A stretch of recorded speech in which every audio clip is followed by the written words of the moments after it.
आपणकर जदि कन्या राशि होइथाए तेबे एही भिडियोटी को थरे मात्र शेष पर्यंत देखंतु। कन्या राशिर व्यक्तिविशेष मानकर जीवन एही मकर संक्रांति ठारू बदलिबाकु जाउअछि, कारण ग्रह नक्षत्र मानकर चलन रे गोटे बहुत बड़ परिवर्तन हेबाकु जाउअछि, जहाद्वारा आपणक जीवन रे चलिथिबा समस्त दुख कष्ट एवं समस्यार अंत हेबाकु जाउअछि एवं पुणी थरे खुशी फेरिबाकु जाउअछि। देखंतु बुध शुक्र एवं सूर्यंकर राशि परिवर्तन हेबाकु जाउछि, जहाद्वारा आपणकर जीवन रे किछि बड़ हेबाकु जाउअछि।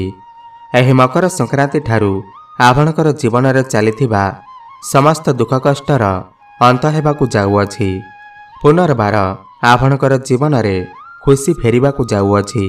तेबे आसंतु जानिबा एही मकर संक्रांति ठारू आपणकर जीवन रे कौन सबु बड़ परिवर्तन हेबार अछि।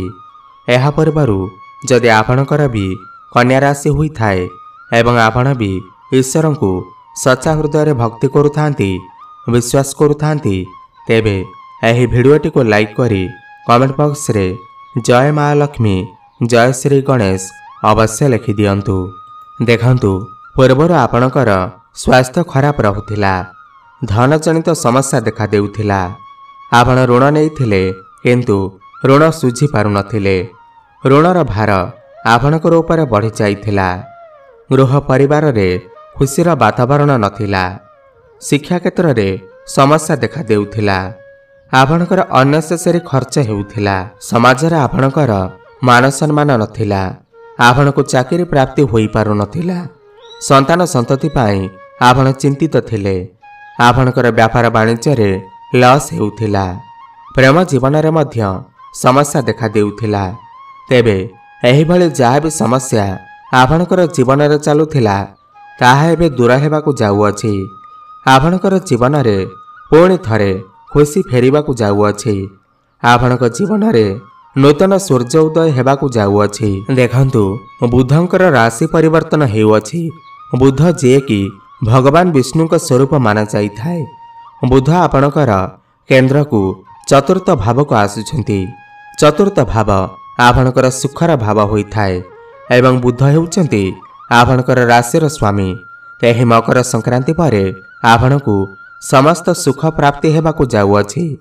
आपण कोनोसी जानवाहन प्रॉपर्टी भूमि किमा नूतन गृह निर्माण इत्यादि कार्य आरंभ करि पारंती किमा मन बळई पारंती। मांकर सुख आपणकु प्राप्ति हेब। मांकर स्वास्थ्य जदि किछि समस्या रहिथिला सेथिरे सुधार आसीब।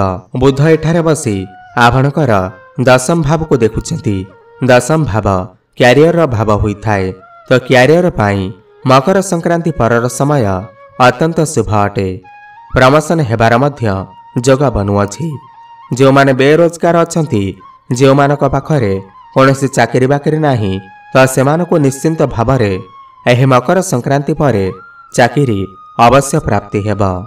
कोनोसी एमएनसी कंपनी रे आपणकु जॉब ऑफर आसी पारे। कर्म क्षेत्र रे आपण एक अजब शांतिर अनुभव करिवे। ऊपर ऑफिसरंकर सपोर्ट आपणकु प्राप्ति हेब। कर्म क्षेत्र रे आपणकु सम्मानित करा जाई पारे। आपणक पाखकु बड़ बड़ काम आसी पारे। आपण कोनोसी एमएनसी कंपनी रे जॉब करि पारंती। कर्म क्षेत्र को नै आपण विदेश यात्रा मध्य करि पारंती। देखंतु सूर्यंकर भी राशि परिवर्तन हेउअछि। सूर्य आपणकर पंचम भाव को त्रिकोण भाव को गोचर करुछंती, तो यह आपणकर प्रेम जीवन एवं शिक्षा क्षेत्र पाई अत्यंत शुभ समय अटे। शिक्षा क्षेत्र रे आपण बहुत अधिक उन्नति करिवे।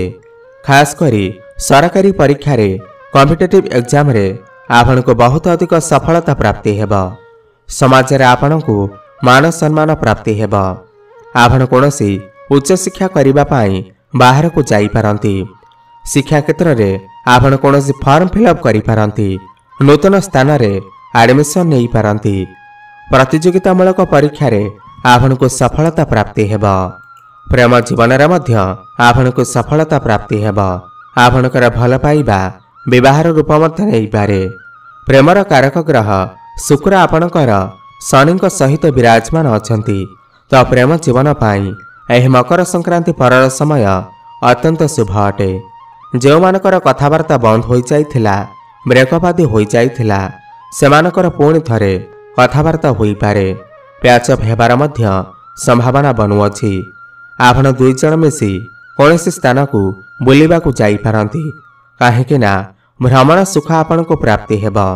ଆପଣଙ୍କ ମଧ୍ୟରେ ଭଲ ପାଇବା ବଢ଼ିବ, ତାଳମେଳ ଭଲ ରହିବ, କାହିଁକି ନା ଏଠାରେ ଶନିଙ୍କର ସ୍ଥିତି ବହୁତ ଭଲ ଅଛି। ଶନି ଆପଣଙ୍କର ଷଷ୍ଠ ଭାବରେ ଅଛନ୍ତି, ବହୁତ ବଳବାନ ଅବସ୍ଥାରେ ଅଛନ୍ତି, ନିଜ ଘରେ ଅଛନ୍ତି। ତ ଶିକ୍ଷାକ୍ଷେତ୍ର ଏବଂ ପ୍ରେମ ଜୀବନ ପାଇଁ ଅତ୍ୟନ୍ତ ଶୁଭ ସମୟ ଅଟେ। ଆପଣ ଯଦି କାହାଠାରୁ ପଇସା କିଛି ଉଧାର ନେଇଥିଲେ, ଉଧାର ପଇସାକୁ ଶୁଝିବାରେ ଆପଣ ସକ୍ଷମ ହୋଇପାରୁନଥିଲେ, କରଜର ଭାର ଆପଣଙ୍କର ଉପରେ ବଢ଼ିଯାଇଥିଲା, ତେବେ ଏହି ମକର ସଂକ୍ରାନ୍ତି ପରେ ଆପଣ ସମସ୍ତ କରଜକୁ ଶୁଝିବାରେ ସକ୍ଷମ ହେବେ।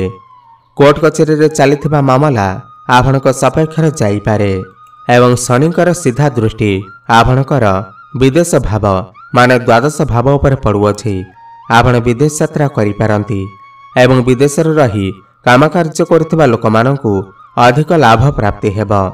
କନଷ୍ଟ୍ରକ୍ସନ କାମରେ, ଇମ୍ପୋର୍ଟ ଏକ୍ସପୋର୍ଟିଂ କାମରେ, ଲୌହ ଜାତୀୟ କାମରେ ଆପଣଙ୍କୁ ବିଶେଷ ସଫଳତା ପ୍ରାପ୍ତି ହେବ ଏବଂ ଶନିଙ୍କର ଦୃଷ୍ଟି ଆପଣଙ୍କର ତୃତୀୟ ଭାବ ଉପରେ ପଡ଼ୁଅଛି। ଆପଣଙ୍କର ସାହସ ପରାକ୍ରମରେ ବୃଦ୍ଧି ଘଟିବ। ଅନଲାଇନ୍ କାମ, ଟ୍ରେଡିଂ କାମ, ଡିଜିଟାଲ କାମ ଏବଂ ମାର୍କେଟିଂ କାମରେ ଆପଣଙ୍କୁ ଅଧିକ ସଫଳତା ପ୍ରାପ୍ତି ହେବ। ଟ୍ରାଭେଲ ଆଣ୍ଡ ଟୁର୍ରେ ଆପଣଙ୍କୁ ସଫଳତା ପ୍ରାପ୍ତି ହେବ। ଏହି ସମୟରେ ଆପଣଙ୍କର ମିତ୍ର ବଢ଼ିପାରନ୍ତି। ଆପଣ କୌଣସି ଛୋଟମୋଟ ଜାଗାକୁ ବୁଲିବାକୁ ଯାଇପାରନ୍ତି। ଦେଖନ୍ତୁ, ଆପଣଙ୍କ ପାଇଁ ସବୁଠାରୁ ଭଲ କଥା ଏହା ଅଟେ କି ଦେବଗୁରୁ ବୃହସ୍ପତି ଆପଣଙ୍କର ଭାଗ୍ୟସ୍ଥାନରେ ବିରାଜମାନ ଅଛନ୍ତି, ମାନେ ଆପଣ ଭାଗ୍ୟଶାଳୀ ଅଟନ୍ତି। ଭାଗ୍ୟ ଆପଣଙ୍କୁ ସମସ୍ତ କାର୍ଯ୍ୟରେ ସାଥ ଦେବ। ଆପଣ କମ୍ ପରିଶ୍ରମରେ ବହୁତ ଅଧିକ ସଫଳତା ପ୍ରାପ୍ତି କରିବେ। ଏହି ମକର ସଂକ୍ରାନ୍ତି ପରେ ଆପଣଙ୍କର ଗୃହରେ କୌଣସି ଶୁଭ ମାଙ୍ଗଳିକ କାର୍ଯ୍ୟର ଆୟୋଜନ ହୋଇପାରେ। ଆପଣ କୌଣସି ବଡ଼ କାର୍ଯ୍ୟର ଆରମ୍ଭ କରିପାରନ୍ତି, ବଡ଼ ଇନଭେଷ୍ଟମେଣ୍ଟ କରିପାରନ୍ତି। ଆପଣ କୌଣସି ଗାଡ଼ି ମୋଟର, ପ୍ରପର୍ଟି ଇତ୍ୟାଦି କିଣାକିଣି କରିପାରନ୍ତି। ସେୟାର ମାର୍କେଟ, ଷ୍ଟକ୍ ମାର୍କେଟ ଏବଂ ଟ୍ରେଡିଂରେ ଆପଣଙ୍କୁ ଆକସ୍ମିକ ଧନ ପ୍ରାପ୍ତି ହେବ।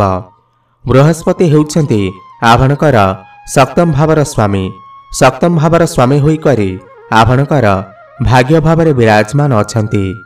ଯେଉଁମାନଙ୍କର ବିବାହ ହୋଇନାହିଁ, ବିବାହ ବୟସ ହୋଇଯାଇଥିଲେ, ସେମାନଙ୍କର ବିବାହ ମଧ୍ୟ ହୋଇପାରେ। ଘରକୁ ବିବାହ ପ୍ରସ୍ତାବ ମନ ଆସିପାରେ। ସେଥିପାଇଁ ଆପଣ ଚେଷ୍ଟା ଜାରି ରଖନ୍ତୁ। ଆପଣଙ୍କର ବ୍ୟାପାର ବାଣିଜ୍ୟରେ ମଧ୍ୟ ଉନ୍ନତି ଦେଖିବାକୁ ମିଳିବ। ଆପଣ କୌଣସି ନୂତନ ବ୍ୟାପାର ଆରମ୍ଭ କରିପାରନ୍ତି। ଆପଣଙ୍କର ଡେଲି ଇନକମରେ ବୃଦ୍ଧି ଆସିବ। ଆପଣଙ୍କର ଫାଇନାନ୍ସିଆଲ ଗ୍ରୋଥ ହେବ।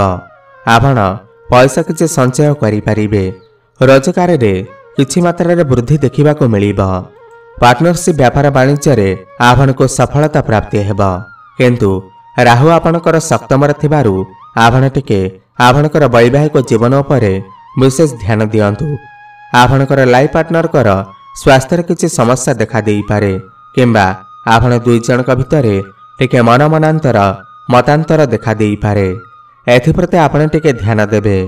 ଗୁରୁ ଆପଣଙ୍କର ନବମ ଭାବରେ ବସି ଆପଣଙ୍କର ପ୍ରଥମ ଭାବ, ତୃତୀୟ ଭାବ ଏବଂ ପଞ୍ଚମ ଭାବକୁ ଦେଖୁଛନ୍ତି। ପ୍ରଥମ ଭାବର ଦେଖିବାର ମାନେ ହେଲା ଆପଣ ସ୍ୱାସ୍ଥ୍ୟବାନ ଅନୁଭବ କରିବେ। ପୂର୍ବରୁ ଯଦି କୌଣସି ସ୍ୱାସ୍ଥ୍ୟ ସମସ୍ୟା ଲାଗି ରହିଥିଲା, ଦୀର୍ଘ ଦିନ ଧରି ସ୍ୱାସ୍ଥ୍ୟ ଭଲ ହେବାର ନା ଧରୁନଥିଲା, ତେବେ ଆପଣଙ୍କର ସ୍ୱାସ୍ଥ୍ୟର ସୁଧାର ଆସିବ। ଆପଣ ସ୍ୱାସ୍ଥ୍ୟବାନ ଅନୁଭବ କରିବେ। କେବଳ ଆପଣଙ୍କର ଟିକେ ମୋଟାପଣ ବଢ଼ିପାରେ। ଏଥିପ୍ରତି ଆପଣ ଟିକେ ଧ୍ୟାନ ଦେବେ। ଗୁରୁ ଏଠାରେ ବସି ଆପଣଙ୍କର ପଞ୍ଚମ ଭାବକୁ ଦେଖୁଛନ୍ତି।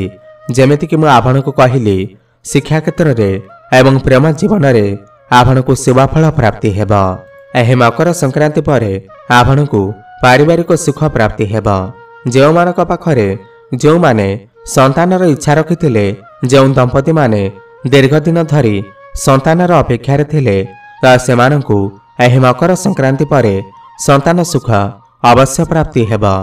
ଆପଣଙ୍କର ଗୃହକୁ କୌଣସି ନୂତନ ଅତିଥିଙ୍କର ଆଗମନ ହୋଇପାରେ, ଯାହାଦ୍ୱାରା ଆପଣଙ୍କର ଗୃହରେ ହସଖୁସିର ଲହରୀ ଲାଗି ରହିବ। ଦେଖନ୍ତୁ, ମଙ୍ଗଳ ଆପଣଙ୍କର ଏକାଦଶ ଭାବରେ ଅଛନ୍ତି एवं सूर्य आपणकर पंचम भाव बसी एकादश भाव को देखुंट। यार माने हैला आपण को समय समय रे आकस्मिक धन प्राप्ति होई पारे।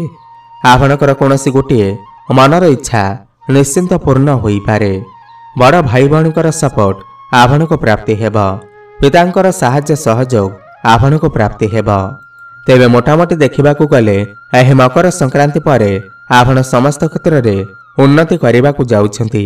ताहा शिक्षा क्षेत्र में हेउ, प्रेम जीवन में हेउ, व्यापार वाणिज्य क्यारियर क्षेत्र में हेउ, वैवाहिक जीवन में हेउ, आपण समस्त क्षेत्र में उन्नति करने को जाउछंती। अधिक शुभफल प्राप्ति करने पाई आपण प्रत्येक दिन प्रभु गणेशंकर आराधना करंतु एवं बुद्धंकर बीज मंत्र जप अवश्य करंतु। ओम ब्रांग ब्रंग ब्रंग सह बुद्धाय नमः 108 थर प्रत्येक दिन जप करंतु। शुभफल प्राप्ति हेब।